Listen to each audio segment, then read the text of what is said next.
ng hindi ng pag-ibig, guys. Ano pa nga ba? E di ng back to school season? Kaya naman siguradong karamihan sa mga estudyante natin dyan very excited ng mamili ng mga gamit sa eskwela. From uniforms, accessories, to school supplies. Pero hindi lahat ng gamit kailangang mahal o bago. Ang iba, pwedeng gawing bago. Para sa unang episode ng ating Back to School Ideas, hatid namin ang mga do-it-yourself recycling projects that will make your school year more fun and exciting.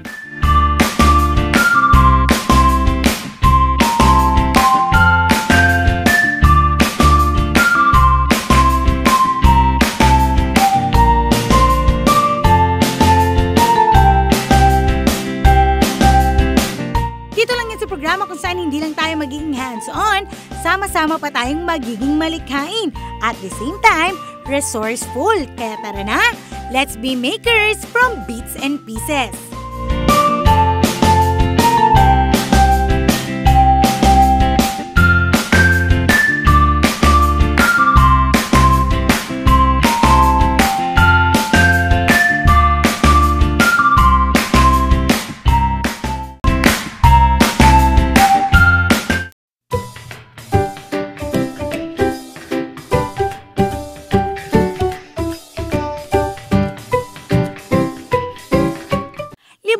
Sa mga pangunahing gamit o instrumento sa ating pag-aaral.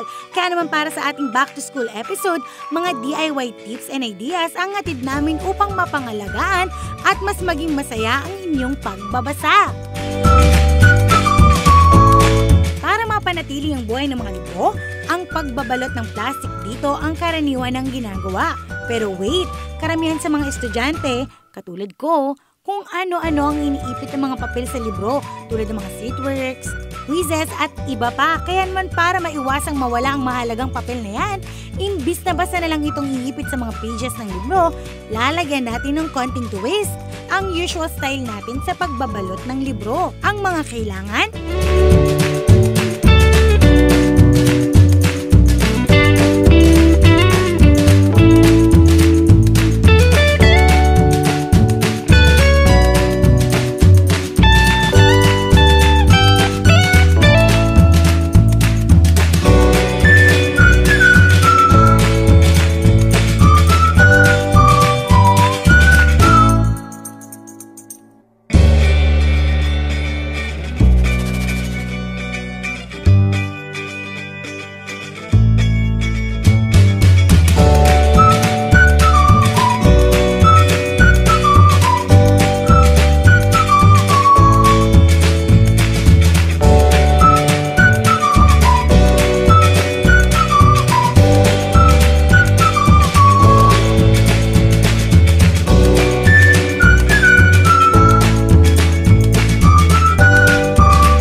balutan ng mga librong medyo mas pinaglumaan na ng panahon.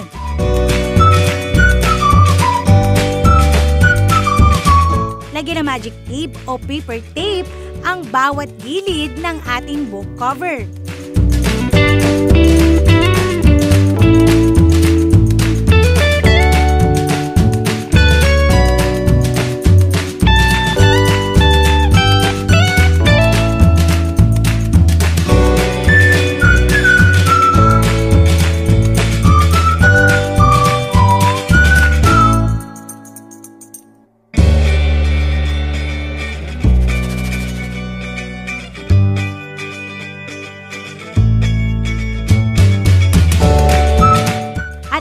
Recycling ideas nga ito, imbis na gumamit ng wrapper, pwede tayong gumamit ng brown bag or paper bag.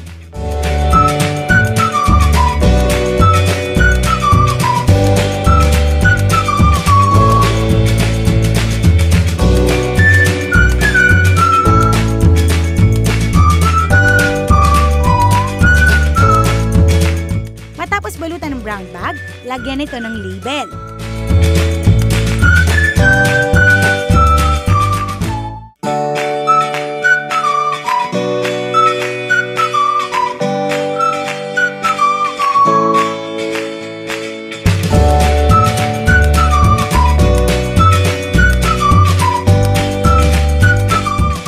Kapag nalagyan na ito ng label, maaari na itong balutin ng plastic.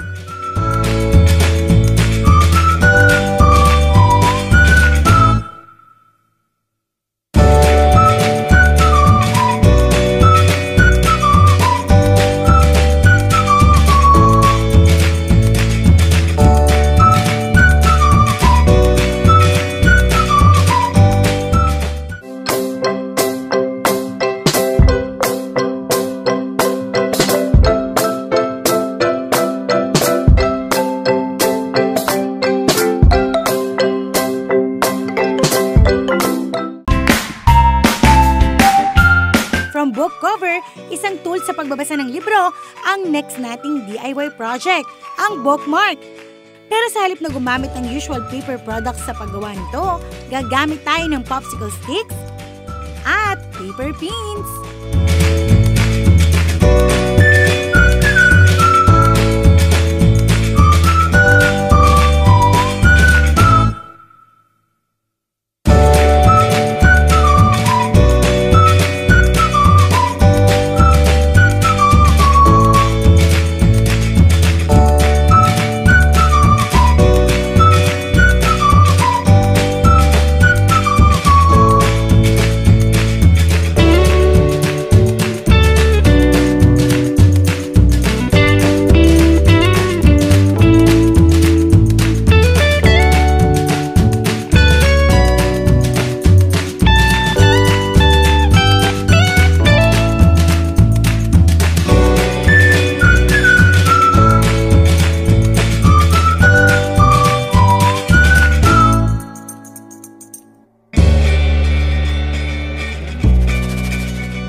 messy-free naman ang inyong study area gamit ng mga karton at plastic bottles.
mula sa mga karton, plastic bottles naman ang bida sa paggawa ng ating next desk organizer.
Para sa ating back-to-school DIY ideas. Kaya naman samahan kami ulit next week sa mga panibagong DIY projects that will make schooling more fun and exciting. Dito pa rin sa programa kung saan hindi lang tayo magiging hands-on, sama-sama pa tayong magiging malikhain. Kaya tara na, let's be makers from bits and pieces!